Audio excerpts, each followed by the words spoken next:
Proszę otworzyć zacisk siodełka i opuścić siodełko do najniższej pozycji.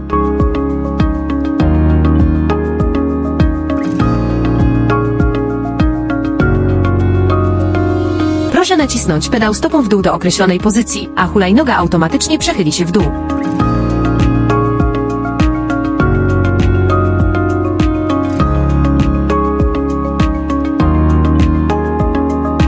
Proszę otworzyć klamrę, a następnie wcisnąć nakrętkę do wewnątrz, aby umożliwić złożenie rury siodełka. Proszę przechylić składaną podpórkę do najniższej pozycji, tak aby była równoległa do podłoża, aby zakończyć składanie hulajnogi.